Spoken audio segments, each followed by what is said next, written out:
रत्नगण श्रावकाचार्य में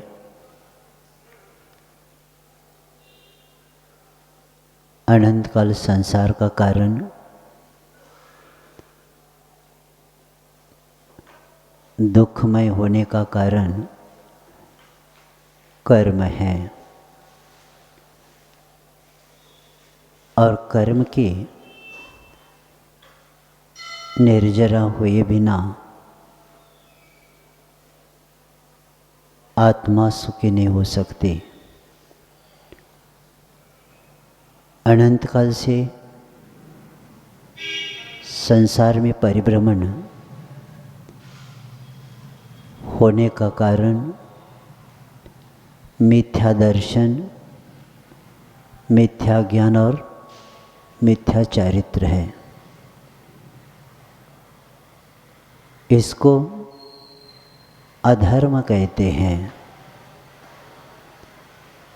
और ये अधर्म ही हमें संसार की परंपरा में द्रव्य, क्षेत्र, काल, भाव और भव इस पंच परावर्तन में जीव परिभ्रमण कर्म से प्रेरित होकर ही परिभ्रमण करता है और इसलिए धर्म की व्याख्या सुखों में पहुंचा देने वाले को धर्म कहते हैं, संसार से तारने वाला, उद्धार करने वाला और अंतिम सुखों को प्राप्त कराने वाला धर्म ही हमारा एक साधन है। और इसमें सम्यक दर्शन, ज्ञान, चारित्र को बताने के बाद सम्यक दर्शन की चर्चा चल रही है। जब तक हमारे यहाँ जिनेंद्र भगवान के प्रति गाढ़ श्रद्धा नहीं होती तब तक हमारा धर्म प्रारंभ नहीं होता। अगर जिनेंद्र देव के प्रति गाढ़ श्रद्धा हो गई तो धर्म की जड़ें हमारी भी मजबूत हो जाएंगे।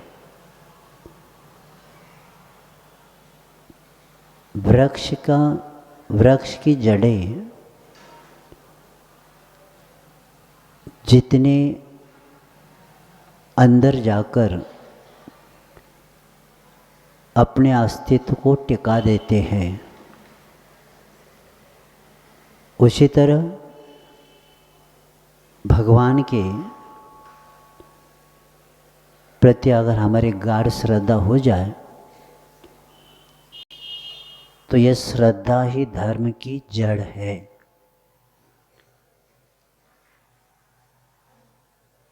और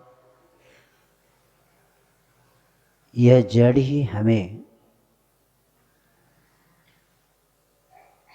अपने विकास के लिए कार्यकारी हो जाता है।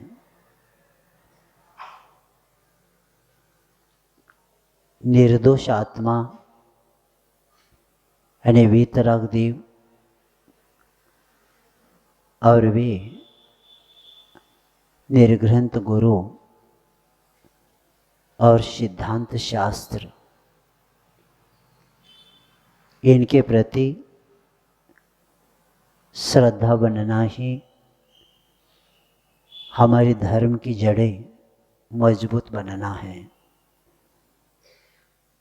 और इसलिए आचार्य संबतबद्ध महाराज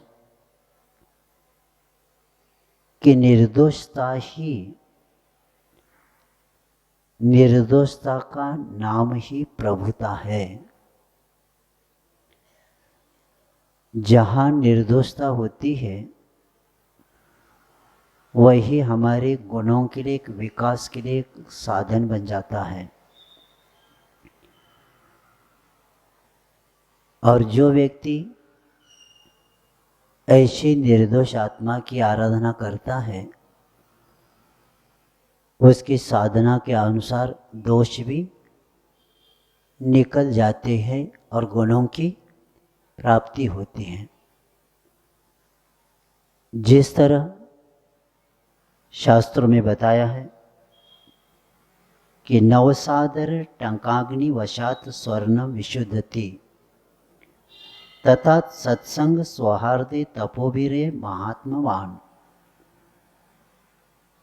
नवसादर और सुहागा डालने के बाद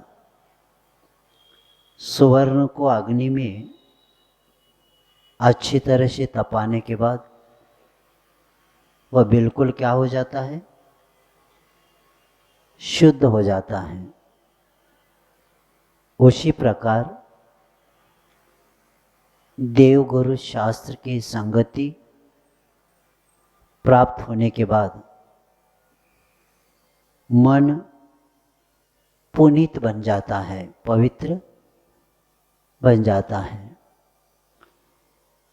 और मन पवित्र होते ही बाहरी आवश्यकताएं कम हो जाती हैं, और जैसे जैसे आवश्यकताएं कम होती है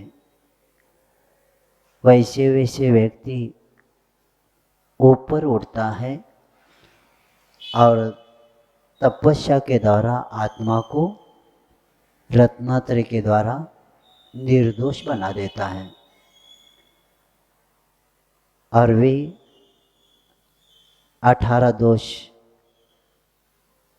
कर हम समझ के आए हैं, और भगवान के नामावली भी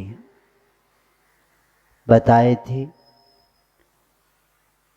परमेष्टि परम ज्योतिर्विरागो विमलकृति सर्वज्ञ नादि मध्यांत सार्वशास्त्र पलालते। उस वीतराग भगवान के कई नामावली और उसके प्रत्येक शब्द का अर्थ हम कल सुन के आए हैं। तो ऐसी परमात्मा शुद्ध आत्मा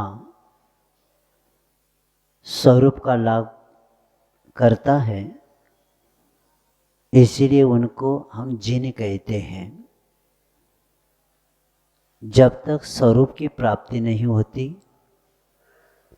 संसारी रूप से प्रभावित होता है और स्वरूप से दूर चला जाता है।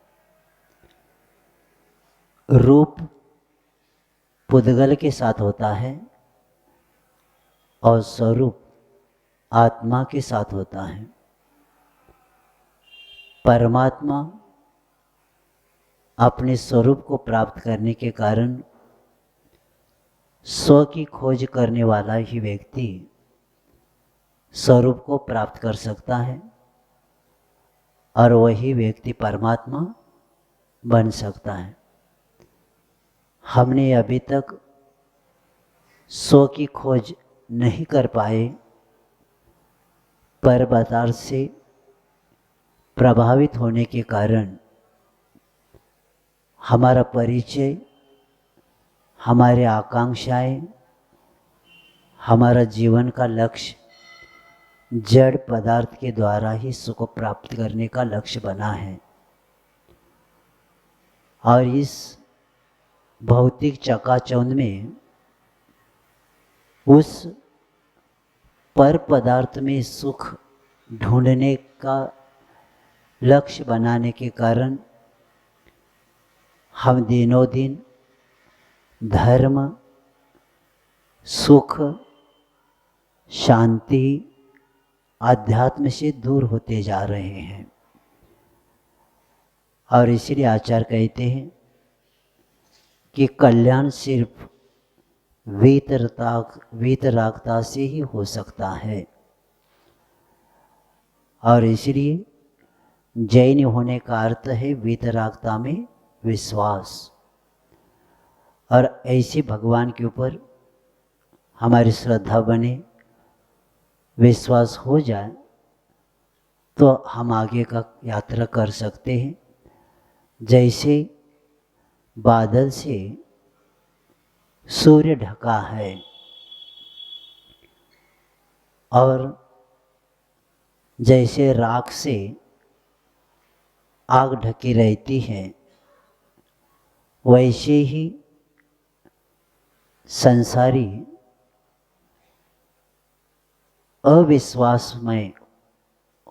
अविश्वास वीतराग पर होने के कारण उस मंगल में भगवान भी ढक गए हैं।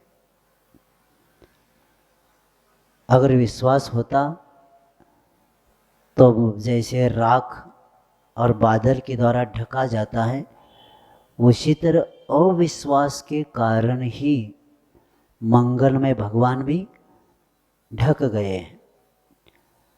क्योंकि प्रत्येक व्यक्ति कहते हैं, महाराज हमारे परिणाम अच्छे रहते नहीं, मंदिर में भी जाने के बाद हमारे परिणाम बिगड़ते हैं। शास्त्र सामने पढ़ रहे हैं तो भी मन भटकता है, परिणाम शुभ नहीं बन पाते। तो इसीलिए कहा गया है, सारे शुभ का परम आधार है वीतरागता में विश्वास। जैसे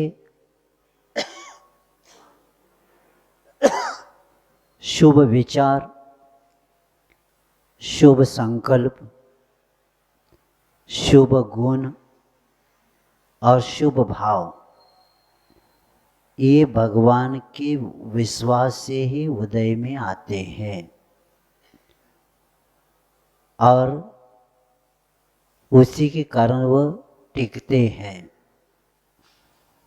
अगर विश्वास नहीं है तब शुभ संकल्प आदि नहीं हो सकता और इसी के कारण सदा परिणाम अशुभता की ओर गाढ़ा होता जाता है।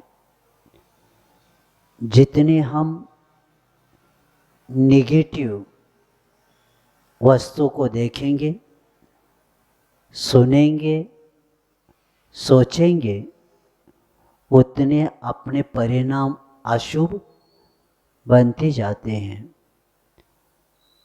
इसीलिए हम उस शुभ वस्तु संसार में 3 लोक में जिनेंद्र भगवान की प्रतिमा है, उसके बिना हमारे भाव शुभ और शुद्ध नहीं बन सकते। तो ये बताकर 8 अलग अलग नाम दे के कल ये विषय हो गया था। अब आचार्य कहते हैं कि देव का स्वरूप निर्णय यही हमारे आत्म कल्याण के साधन हैं।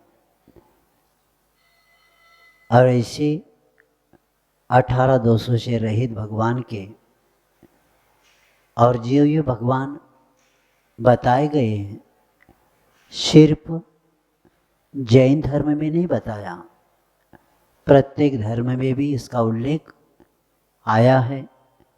और ये विषय इसके पहले भक्तामृत स्तोत्र में बताकर आए हैं। क्योंकि संग त्याग, कषायाम निग्रहो, व्रत धारणम, मनोक्षाण जयश्यति सामग्री ध्यानात्मना। क्योंकि जो व्यक्ति परिग्रह का त्याग, कषायों का निग्रह, व्रतों की धारणा और मन और इंद्रियों को वश करने की सामग्री, मन और इंद्रियों को वश करने का एक ही साधन है, वो है ध्यान। और ध्यान की उत्पत्ति के लिए ये कारण है और परिग्रह रहित होना, निर्ग्रंथ होना ही पहला उसके लिए महत्वपूर्ण है। और भक्तांबर स्तोत्र में बताकर आए हैं, वेद पुराण शास्त्र सब में उल्लेख आया है कि 3 लोक में प्रतिष्ठित ऋषभ देव से लेकर महावीर स्वामी तक की 24 तीर्थंकर की मैं शरण जाता हूँ, यही सिद्ध है। शिव पुराण आदि सब बताकर आए हैं। तो ऐसे भगवान के वर्णन होने के बाद अब सम्यक दर्शन में 4था श्लोक, श्रद्धानम परमार्थानाम माप्तागम। तो अभी क्या हो गया, आगम की व्याख्या अब आगे के 8 नंबर श्लोक में बताया जा रहा है। अनात्मार्थम विना रागे शास्ता शास्ति सतो हितम् धनन शिल्पी करस्पर्शान् मुरजः किमपेक्षते। हाँ, आचार्य सम्यक दर्शन के विषयभूत आगम का स्वरूप कहते हुए कहते हैं, शास्ता यानी आप्त भगवान क्या करते हैं, रागेर बिना, राग के बिना, अनात्मार्थम अपना प्रयोजन नहीं होने पर भी सतह यानी समीचीन भव्य जीवों के लिए हितम शास्ति, हित का उपदेश देते हैं। समदभक्त मुनि महाराज जो हमारे भगवान हैं, उनके द्वारा जो दिव्य ध्वनि मिलती है वह कैसी मिलती है, रागेर बिना, राग के बिना, और दिव्य ध्वनि अनात्मार्थम अपना प्रयोजन नहीं होने पर भी क्या करते, भव्य जीवों को हितम शास्त्र यानी हित का उपदेश देते हैं। ये बता के वीतराग भगवान की निष्प्रहता, निरपेक्षता और जीवों का कल्याण का लक्ष्य यहाँ बताया जा रहा है। तो वे राग के बिना, प्रयोजन के रहित, बिना प्रयोजन से भव्य जीवों के लिए उपदेश देते हैं। परोपकार के उपदेश प्रवृत्ति होती, जैसे नीतिकारों ने कहा है कि परोपकाराय सताम चेष्टितम, परोपकार के लिए सत्पुरुषों की क्या होती है, चेष्टा होती, प्रवृत्ति होती है। जो महासत्पुरुष होते हैं वह कभी भी किसी से अपेक्षा नहीं रखते। संसार में एक व्यक्ति दूसरे व्यक्ति कुछ पूछने जाए तो कहता है मुझे क्या देंगे आप, यानी एक दूसरे को मार्गदर्शन भी देने के लिए क्या किया जाता है, अपना हमारे लिए क्या देंगे प्रयोजन बताया जाता है। और भगवान क्या होते, निष्प्रयोजन। तो ऐसे राग तथा निज के प्रयोजन के बिना उपदेश देते, इसका कारण यही है क्योंकि इनका मोह कर्म का क्षय 10वें गुणस्थान में हो गया है। और 10वें गुणस्थान में मोह का क्षय होने के कारण दिव्य ध्वनि 13वें गुणस्थान में खिरती है।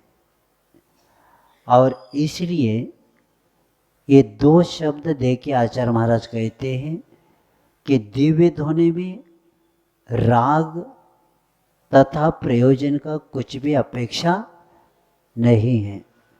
10वें गुणस्थान में मोह क्षय हो गया और 13वें गुणस्थान में क्या हो गया, उनकी दिव्य ध्वनि खिर गई। तो इसलिए निज का प्रयोजन भी नहीं और पहले राग तो नष्ट हुआ। तो ऐसे क्योंकि फल की इच्छा नहीं करते हुए धर्म की मार्ग की प्रभावना होती है। फल की इच्छा करके कोई धर्म की प्रभावना करना चाहता है, 3 काल में नहीं हो सकता। जहां अर्थ आ गया,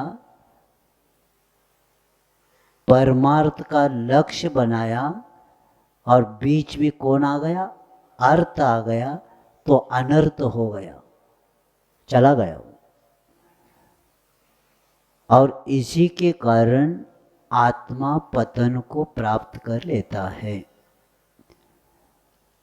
इसीलिए परमार्थ का लक्ष्य बनाने के बाद अर्थ का लक्ष्य बनाने की जरूरत ही नहीं है। तो इसीलिए यहाँ फल की इच्छा नहीं, क्योंकि वीत रागी को उपदेश देकर क्या मिलेगा, क्या मिलेगा? कोई प्रशंसा करेगा, कोई और करेगा, लेकिन ख्याति पूजा लाभ की इच्छा कब होती है? जब राग होता है तब होती है। और जिनके पास राग है ही नहीं तो उनको इसे प्रयोजन होता ही नहीं। तो इसीलिए न पूजयार्थ स्तैवीत रागे न निंदयानांत विवांत वैरे। भगवान की स्तुति करो या निंदा करो, वो आपसे प्रभावित। जब मुनि महाराज हरिमत मिंत्र महल मशान कंचन, आरती भी उतारा जा रहा है, तलवार भी उठाया जा रहा है, स्मशान में भी है, महल में भी है, नगर में भी है, जंगल में भी है, तो भी समता जब मुनि महाराज धरते हैं तो भगवान की तो क्या कहा जाए। तो ऐसे उनसे उनको प्रयोजन नहीं होता। और इसलिए पूजादि से रहित होना ही धर्म को प्राप्त करना, ख्याति पूजा लाभ से रहित होना ही धर्म के लिए प्राप्त होना। और इसीलिए धर्म के पहले कौन सा शब्द आता है? उत्तम। अभी 10 लक्षण आने वाला है। 10 लक्षण में क्षमा मार्जो आर्दव सोच संशय में अभी 10 बोलना चाहिए, लेकिन उत्तम क्षमा, तो ये क्या करना है? 10 धर्म के पहले क्या लिखना है? उत्तम क्षमा धर्म, उत्तम मार्दव धर्म। तो उत्तम क्यों किया? कि क्षमा हम धारण कर रहे, ये ख्याति पूजा के लिए नहीं कर रहे, हम हमारे आत्मा के विकास के लिए, दूसरों को दिखाने के नहीं है। तो ये पूजा आदि की इच्छा नहीं होना ही उत्तम धर्म को प्राप्त करना। तो ऐसे कई लोगों को दिशा, प्रकाश, पथ और बुझते हुए दीपक के लिए तेल का काम करता है। जिनवानी प्रत्येक व्यक्ति की आत्मा के लिए एक बुझते हुए तेल का काम करता है। क्योंकि आत्म ज्योति अखंड प्रज्वलित रहना है, तो वह धर्म रूपी ज्ञान तप तप है ना 12 भावना में, यानी ज्ञान रूपी तप यानी तप के द्वारा तेल को डालने के बाद क्या होता है कि व्यक्ति अपने उस ज्योति में अपनी जीवन की प्रकाश यानी जीवन को पढ़ लेता है। जिस तरह बाहर के दीपक के द्वारा हम उजाला मिलते ही शास्त्र पढ़ते हैं, लेकिन आत्म ज्योति प्रज्वलित होते ही व्यक्ति अपना स्व का स्वाध्याय करता है। बाहर का स्वाध्याय शास्त्र पढ़ने के लिए दीपक की जरूरत पड़ती है अंधकार होने के कारण, लेकिन जो ज्ञान मिलता है वह ज्ञान ज्योति अखंड ज्योति में अपने जीवन को वो स्वाध्याय करता है। स्व अध्याय क्या करता है? शास्त्र पढ़ने को स्वाध्याय नहीं कहा, ये तो सिर्फ पढ़ लिया, लेकिन पढ़ने के बाद जो अध्याय पढ़ा वह स्व अध्याय यानी अपने जीवन को पढ़ने के लिए वो शब्द ज्ञान काम करता है। यहाँ शास्त्र में ये तो छपे हुए हैं, ये पुद्गल है, लेकिन वो भी ज्ञान जब हम प्राप्त करते हैं तो वो ज्ञान हमें प्राप्त होने के कारण उसी प्रकाश में हमारे जीवन को भी हम पढ़ लेते हैं, और इसीलिए गुण दोष का ज्ञान हो जाता है। सुख किसको कहते हैं, दुख किसको कहते हैं, इसका ज्ञान होता है। धर्म अधर्म का ज्ञान स्वाध्याय किए बिना नहीं होता। तो ऐसे वे दीपक बुझते हुए दीपक के लिए तेल का काम करता है, और कई परिस्थितियाँ परिवर्तन कुछ भी हो जाए, लेकिन धर्मोपदेश सुनने वाला व्यक्ति इतना विनीत होना चाहिए तो दृष्टि मिलेगी। पहला हमने को जिनवाने सुनने से पहले कैसा बनना है? विनीत बनना है, क्योंकि विनीत बने बिना उस वाणी के प्रति विनय नहीं बनता, और विनय के साथ जब हम सुनते हैं तब हमारे जीवन में क्या होता है? दृष्टि मिल जाती है। मिथ्या दृष्टि यानी जो खोटी विपरीत दृष्टि है वो भी क्या बन जाती है? सही दृष्टि, सम्यक दृष्टि बन जाती है। तो ऐसे धर्मोपदेश सुनने वाला व्यक्ति कैसा होना चाहिए? एक सर्वार्थ सिद्धि में शब्द आता है कि कश्चित भव्य। सर्वार्थ सिद्धि की भूमिका बनाते समय आचार्य पूज्यपाद पहले सूत्र के पहले भूमिका बनाते कि कश्चित भव्य प्रत्यासननिष्ठ प्रज्ञावान और स्वहित मुपलिप्सो। वो कैसा होना चाहिए? एक प्रसंग सामने रखते हैं, एक कोई भव्य जीव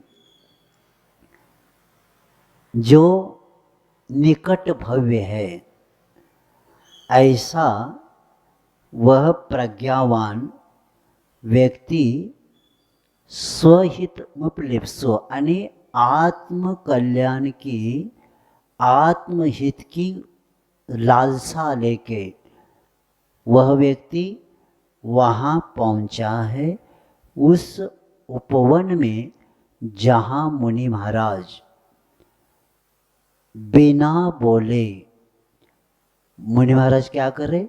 सिर्फ उनको चर्या देख के इसके मन में आ गया कि मूर्ति मीव मोक्ष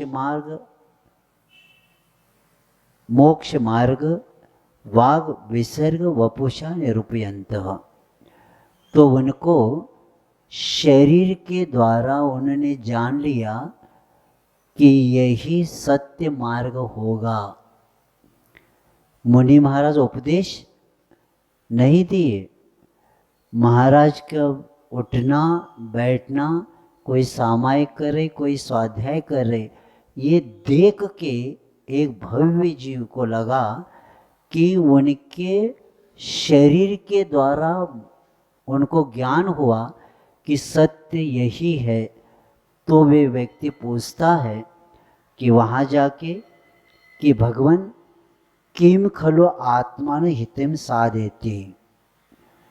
तो भव्य जो क्या पूछता है कि भगवान आत्मा का हित किसमें है।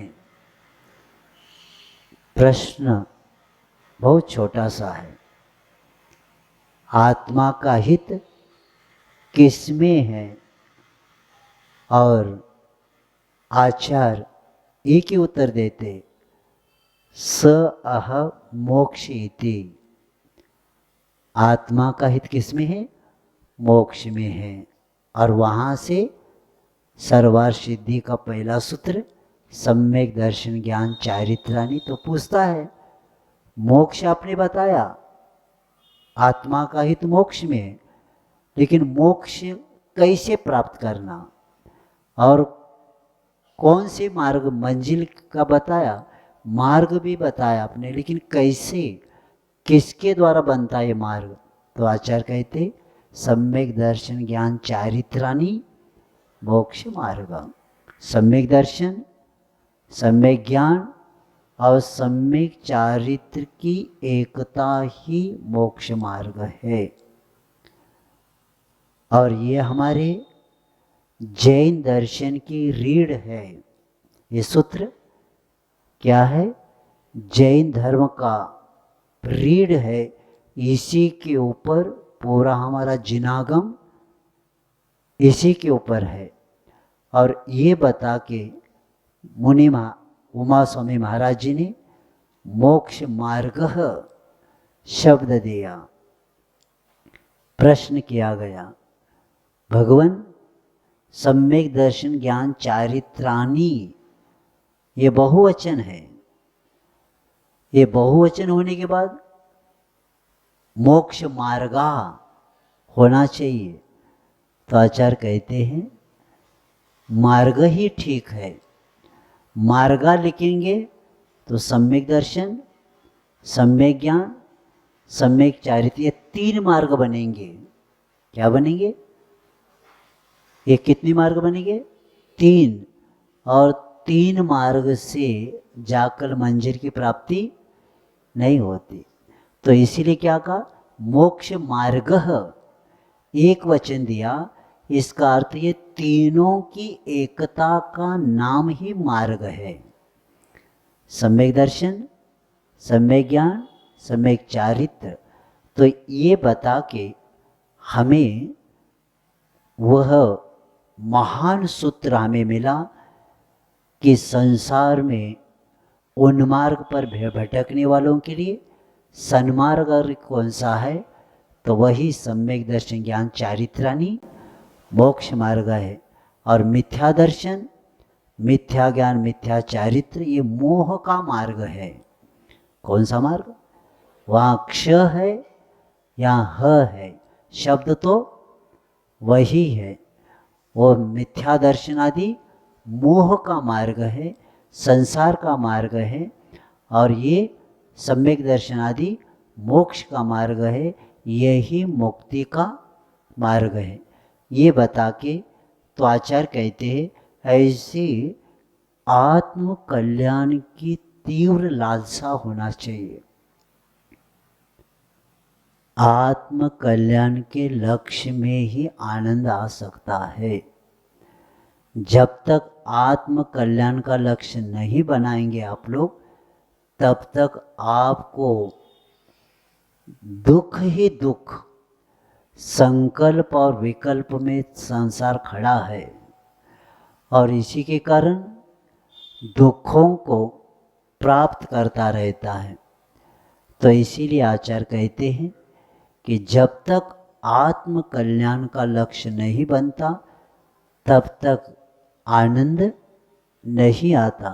क्योंकि लक्ष्य बनाने के कारण लक्ष्य के अनुसार साधन को अपनाता है और उस साधन से अपनाते ही पापों से दूर हो जाता है। तो ये बता के ऐसे वे परोपकार के लिए क्या होता है, उपदेश होता है।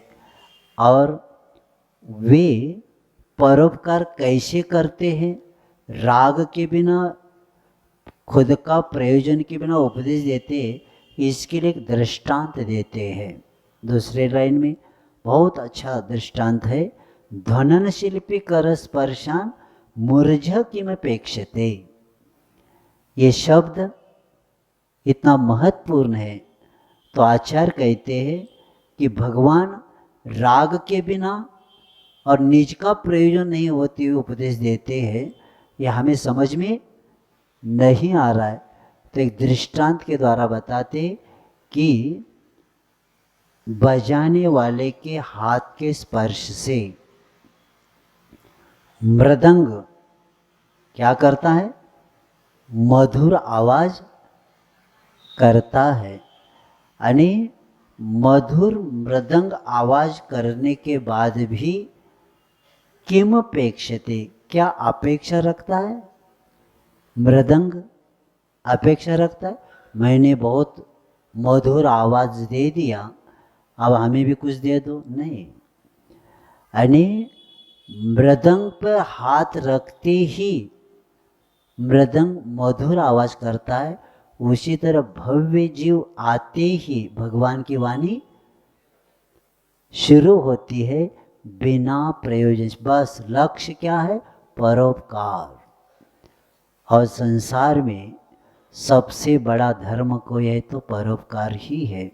परोपग्रहो जीवाणाम, एक दूसरे के ऊपर उपकार करना, यही संसार में सबसे बड़ा धर्म है।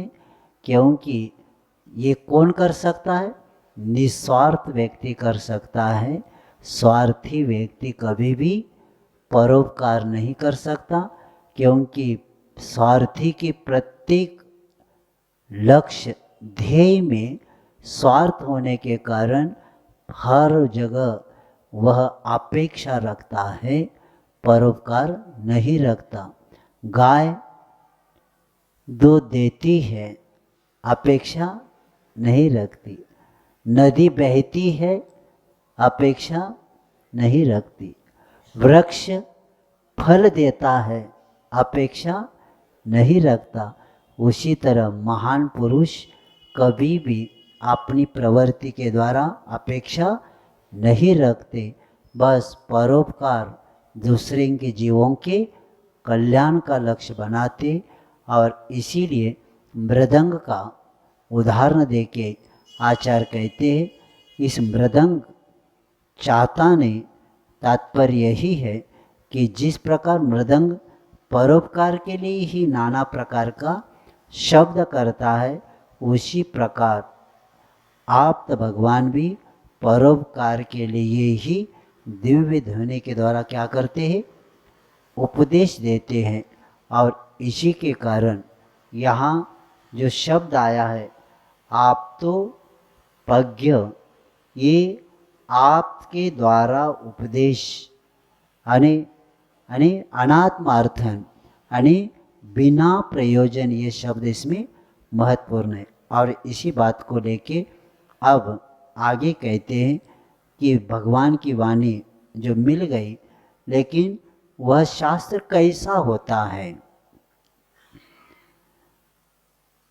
और रचना आपके द्वारा हुई है, ये बतलाते हुए आचार्य आगे शास्त्र आगम की व्याख्या बताते। आप तो पज्ञ मनोलंघ्य मदृष्टेष्ट विरोधकं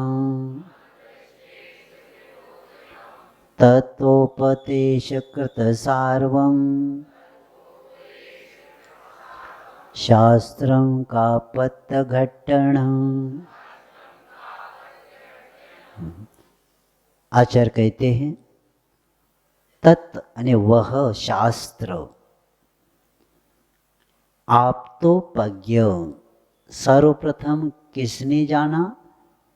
आप तो भगवान के द्वारा उपज्ञात है। शास्त्र और आगम, ये दो शब्दों को अच्छे से समझेंगे। शास्त्र, शास्त्र, शास आने क्योंकि दो धातुओं से बन गया, शास और त्र। तो शास का अर्थ है उपदेश देना। शास किसको बोलते? उपदेश देना। और त्र ने रक्षा करना। यानी वह हित का उपदेश जो देता है वह व्यक्ति संसार समुद्र से उसकी रक्षा हो ही जाती है। यानी हमें अनुशासन सिखाए, जो अपनी आत्मा की रक्षा करे, जो आत्मा की रक्षा में निमित्त बनता है उसको शास्त्र कहते हैं। जो हम अभी स्वाध्याय कर रहे हैं इसके द्वारा किसकी सुरक्षा हो रही है? आत्मा की हो रही। आत्मा की रक्षा होना ही धर्म की रक्षा होना। और आत्मा की रक्षा नहीं हो, सुरक्षा नहीं होना तो धर्म की भी रक्षा। इसलिए धर्मो रक्षति रक्षितः, धर्म की रक्षा करने वाला व्यक्ति को धर्म सुरक्षा नियम से करती है। तो इसलिए शास्त्र और एक शब्द आता है आगम। आने क्या होता है? आप्त कथित। किसके द्वारा प्राप्त हुआ हमें ये? किसके द्वारा? आप तो पज्ञ, यानी आप्त कथित, गणधर रचित और मुनियों के द्वारा मनन की हुई या आचरण की हुई वाणी, इसको क्या बोलते? आगम। और ऐसे आगम जो गंधर्व परमेष्टि के द्वारा रचित द्वादशांग रूप आगम को ही क्या बोलते हैं? शास्त्र बोलते हैं। और ऐसे शास्त्र पहला किसने जाना? आप तो पज्ञ, बाद में अनुलंघ्यम, वह इंद्रादिक देवों के द्वारा क्या है? अनुलंघनीय है, अर्थात ग्रहण करने के योग्य है। वादी अन्य के द्वारा क्या है? वे अखंडनीय है, जिसका खंडन कोई भी नहीं कर सकता। और ऐसे वे अखंडनीय और अदृष्टिष्ट विरोधकम, प्रत्यक्ष और अनुमानादि के विरोध से रहित है। और ऐसे वे तत्वोपदेशकृत सार्वम, प्रत्यक्ष और अनुमान विरोध से रहित और तत्वों का उपदेश करने वाला। हमारी जिनवानी क्या करती है? तत्व का उपदेश देती है। और सार्वम, और वो क्या है? सार्वम यानी सब जीवों के सबका हितकारी है। जिनवानी किसी एक व्यक्ति की नहीं है। सार्वम शब्द दे के आचार्य महाराज ने क्या बताया?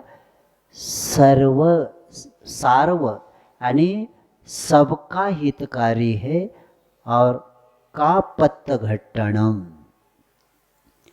और मिथ्या मार्ग का निराकरण करने वाला है। ये सार्व शब्द बहुत महत्वपूर्ण है। हमारे भगवंतों ने, तीर्थंकरों ने प्रत्येक प्राणी मात्र के लिए, विश्व में जितने भी जीव है, तीन लोक में जितने भी जीव है, क्या क्या? सबके लिए तत्व दे दिया, इसलिए सर्वज्ञ शब्द है। यानी भगवान सर्वज्ञ होने से विश्व तत्व के ज्ञाता है वे। ज्ञातारम विश्व तत्वानाम, यानी इसीलिए हमारा धर्म भी क्या है? विश्व धर्म है। जैन एक किसी संप्रदाय का नहीं, ये कौन सा धर्म है? विश्व धर्म है। और विश्व धर्म का मतलब है कि सबका कल्याण करने वाला धर्म। विश्व धर्म क्यों? सबका कल्याण करने वाला धर्म है, क्योंकि इसमें भेदभाव नहीं है। जो नदी के पास आएगा उसकी प्यास पानी पीने के बाद बुझ जाएगी। उसी तरह जैन धर्म जो अपनाएगा उसका नियम से कल्याण हो जाएगा। तो इसीलिए जैन धर्म किसका? जो पाले उसका।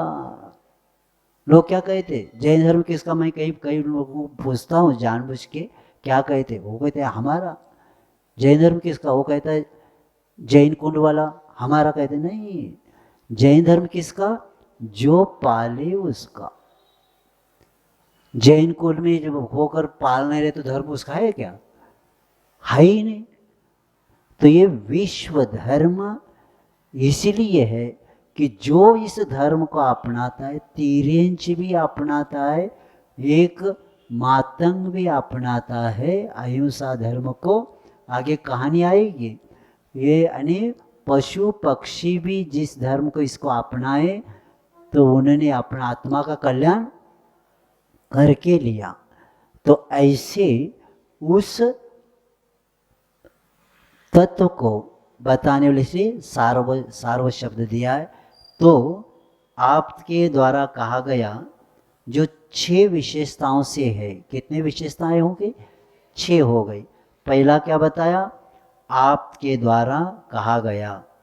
और दूसरा वादी प्रतिवादी के खंडन से रहित है और प्रत्यक्ष और अनुमान आदि के विरोध से प्राप्त नहीं होता।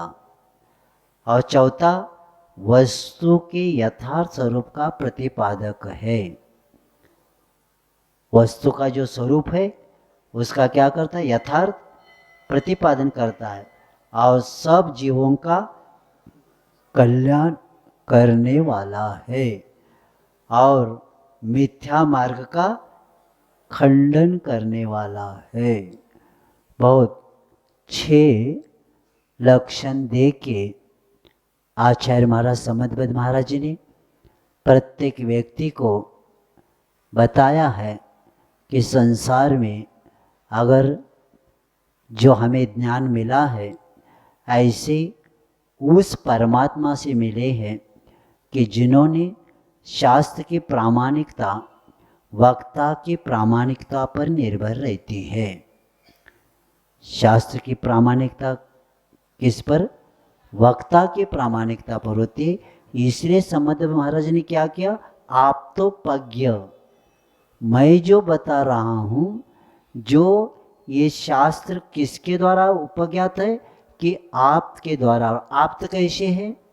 निर्दोष है। यानी निर्दोष व्यक्ति के द्वारा हमारे भगवान निर्दोष है तो वचन भी निर्दोष है। इसीलिए ये निर्दोष आत्मा के द्वारा मिला हुआ वचन निर्दोष होने के कारण हमें इसी जिनवानी के द्वारा ही हमारा कल्याण होने वाला है। बाहर देख लेना, हाहाकार मचा है। अन्य दर्शन का मैंने बहुत अध्ययन किया, क्या बताए। पहले का एक विषय आता है, दूसरे वह विषय परिवर्तन हो जाता है।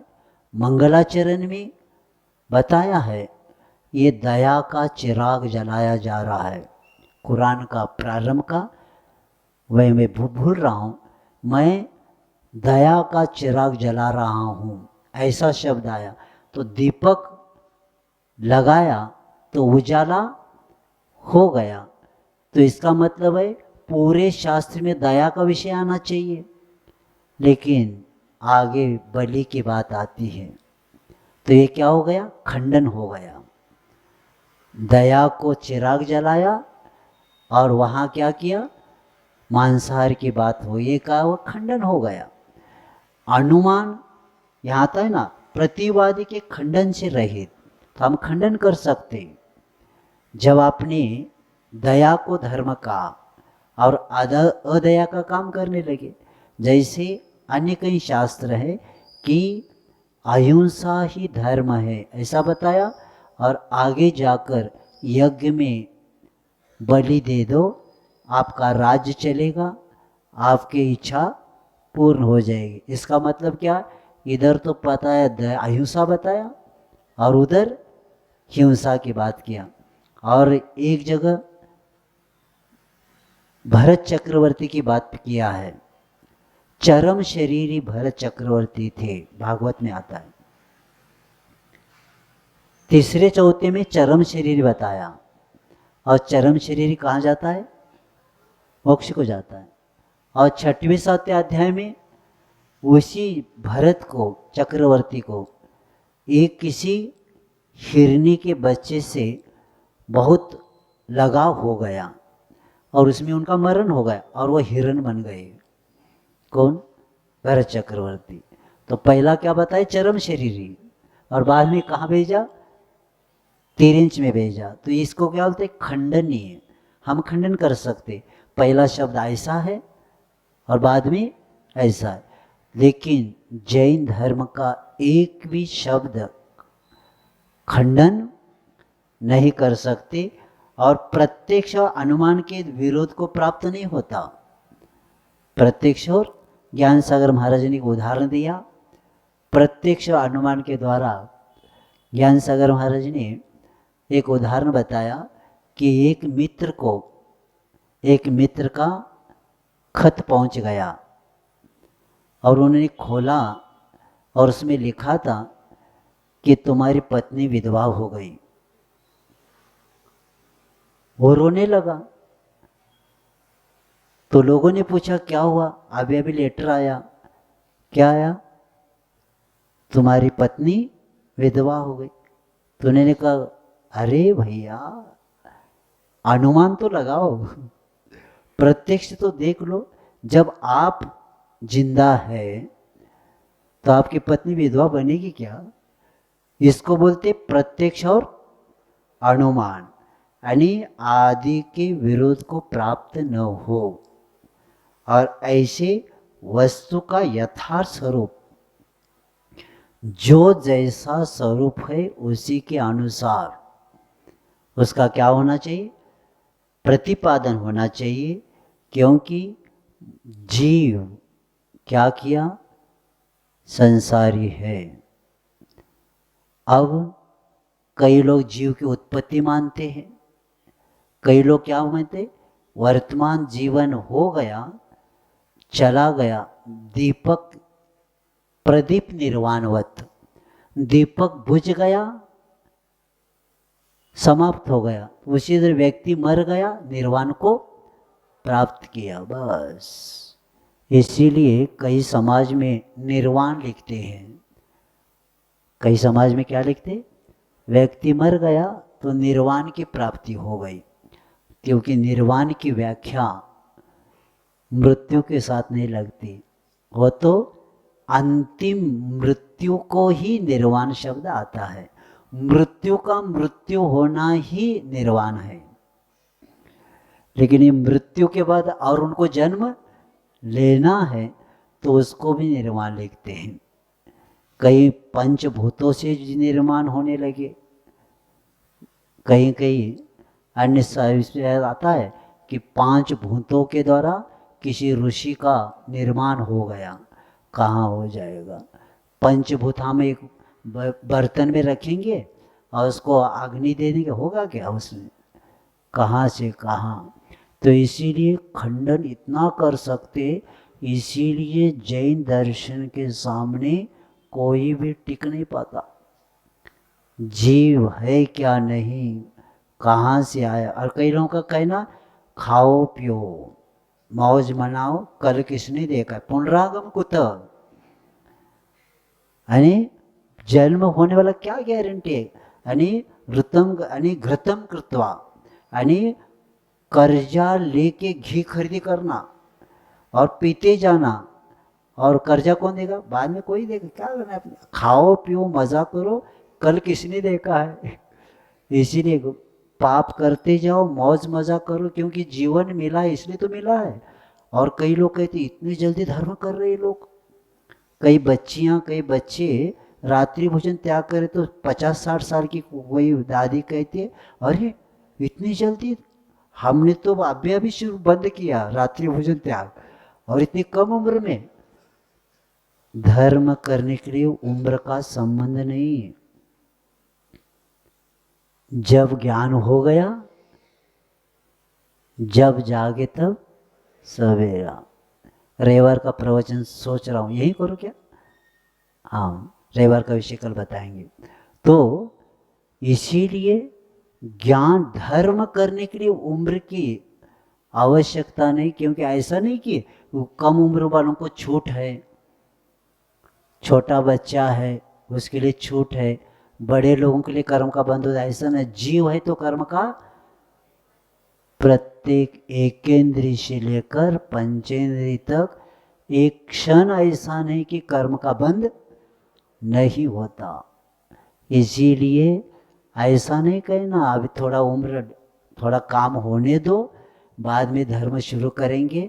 आप प्लानिंग आपका दीर्घ सूत्री विनश्यति, यानी प्लानिंग आगे का करने वाला नियम से नाश को, जब शाम की गारंटी नहीं है और ये रिटायर होने के बाद क्या करेंगे, रात्रि भोजन त्याग करेंगे, स्वाध्याय करेंगे, अभिषेक करेंगे, अभी तो काम करेंगे, लेकिन अभी का वर्तमान हमारा बिगड़ा हुआ है तो भविष्य सुधरेगा क्या। जिसका वर्तमान अच्छा है उसका भविष्य उज्जवल है, जिसका वर्तमान पापमय है भविष्य पुण्यमय होगा क्या। अभी पुण्यमय होगा तो भविष्य और पुण्य बढ़ता जाएगा। इसीलिए जो बोया है वही फसल आने वाला है। नहीं तो ऐसा नहीं कहना कि नीम बो लिया और थोड़ी दिन के बाद रत्नागिरी हापुस आएंगे, नहीं आएगा। क्या आएगा, नीम का ही आएगा। इसीलिए वर्तमान किसान सावधान रहता है कि क्या बोना चाहिए तो फसल आएगी अच्छी। उसी तरह धर्मात्मा भी धर्म करते समय इतनी सावधानता से करता है, इसी के कारण भविष्य उनका उज्ज्वल बन जाता है। तो ऐसे उस यथार्थ प्रतिपादक है, अब सब जीवों का कल्याण करने वाला है, और यही मिथ्या मार्ग का क्या करने वाला है, खंडन करने वाला है। और इसीलिए आचार्य कहते हैं कि ऐसी जिनवानी हमें मिली है, और इस ज्ञान के द्वारा क्या क्या होता है। मूलाचार में ये बहुत अच्छा वहाँ विषय आया है कि जेन तच्चम विभुज्यते जेन चित्तम निरुज्यते जेन अत्ता विसुज्यते तम नानम जिन शासनम। यानी जैन धर्म का जो ज्ञान है, जिन शासन का जो ज्ञान है, क्या क्या करता है, 3 बातें बताए। पहला, जिससे तत्व का बोध होता है। जिनवाणी के द्वारा क्या होता है, तत्व का बोध होता है। और दूसरा कहते जिससे मन निरोध को प्राप्त होता है, यानी पाप से बचता है। तत्व का ज्ञान होते ही व्यक्ति किससे बचता है, पाप से बचता है। और पाप से बचना ही आत्मा की शुद्धि होना, जिससे आत्मा शुद्ध होता है। और इसीलिए जिन शासन में इसी को ज्ञान कहा गया।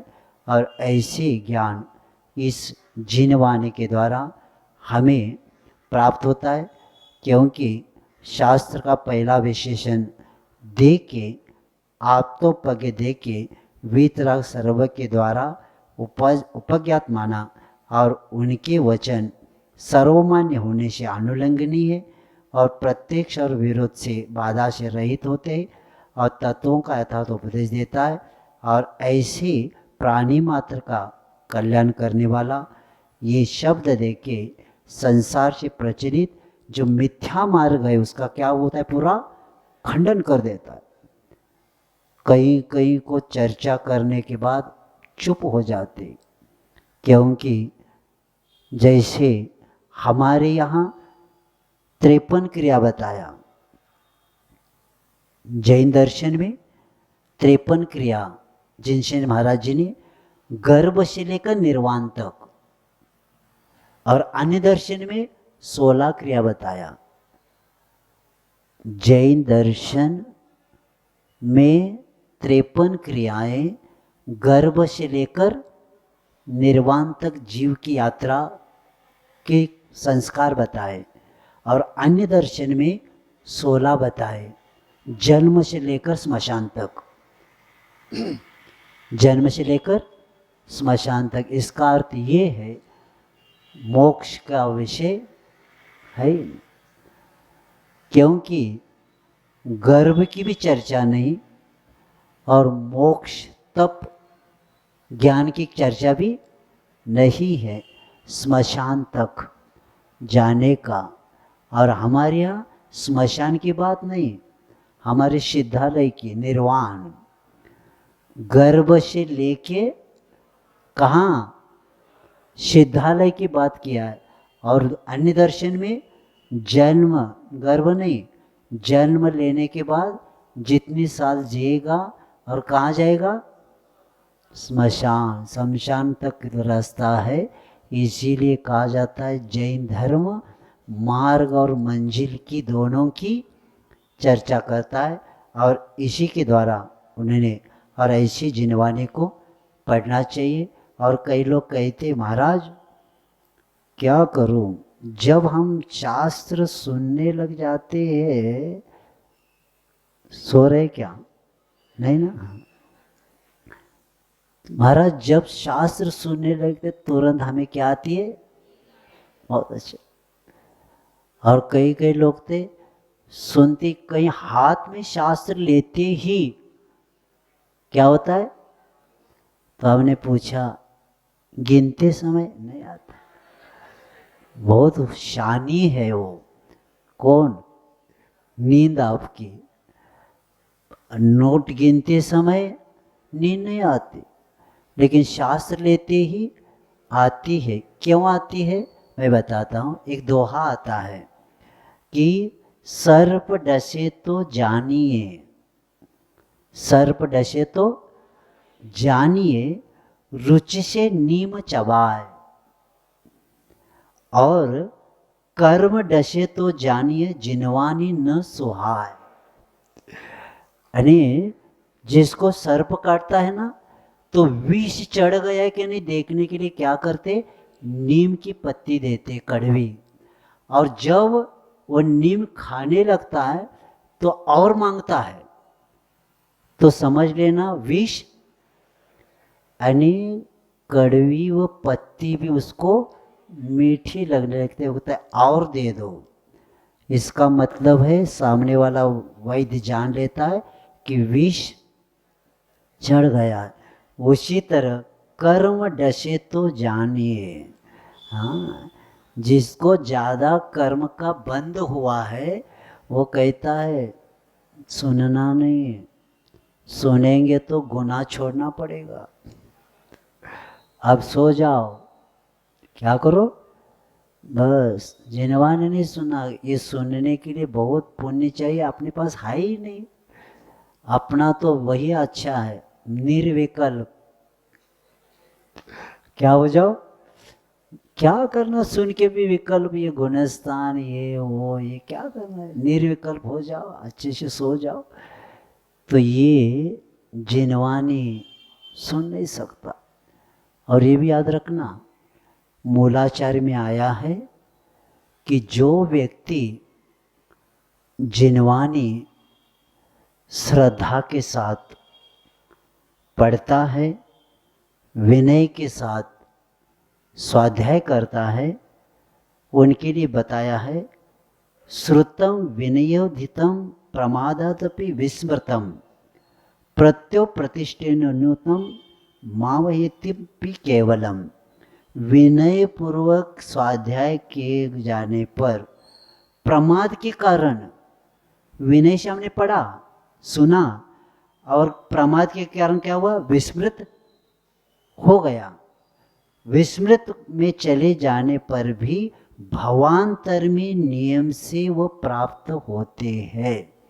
अभी सुनी हुई जिनवानी विस्मृत भी हो जाए, लेकिन अगले भाव में किसी न किसी भाव में नियम से प्राप्त होती है। ऐसे कुंद कुंद आचार्य कहते हैं, और इसलिए आचार्य कुंद कुंद अष्टपौर में भी कहते हैं कि सुई का अस्तित्व धागे के बिना नहीं होता। तो सुत्तम ही जिन मागो भवस्य भवनाशनम स सो कुनदी सुई जहाँ असुत्ता नासदी सुत्ते सहाने वे। धागे में पिरोई गई वह न हो तो सुई क्या हो जाती, खो जाती है। वैसे ही शास्त्र न पढ़ने वाला मनुष्य इस 84 लाख योनि चतुर्गति में भटकता जाता है और नाश को प्राप्त होता है। सुई के अस्तित्व धागे के बिना नहीं टिकता, उसी तरह व्यक्ति का अस्तित्व शास्त्र पढ़े बिना, शास्त्र सुने बिना नहीं टिकेगा। नहीं तो धागा रहित सुई जई अच्छे जगह भी गिर जाए तो भी सुई अपने को नहीं मिलती। उसी तरह आप कितनी भी अच्छी जगह बैठो, शास्त्र का ज्ञान नहीं है तो आप संसार में भटक जाएंगे। तो इसीलिए जिनवाने का आगम की व्याख्या हो गई। अब गुरु की व्याख्या कल बताएंगे, आपका समय होगा, पाठ करेंगे आज के। अनात्मार्थम बोले, अनात्मार्थम विना रागे शास्ता शास्ति सतो हितम धनन शिल्पी करस्पर्शान मुरज किमपेक्षते आप्तोपज्ञ मनोलंघ्य मदृष्टेष्ट विरोधकम तत्वोपदेशकृत सार्वम शास्त्रम का पत्तघट। जवानी के ज्ञान।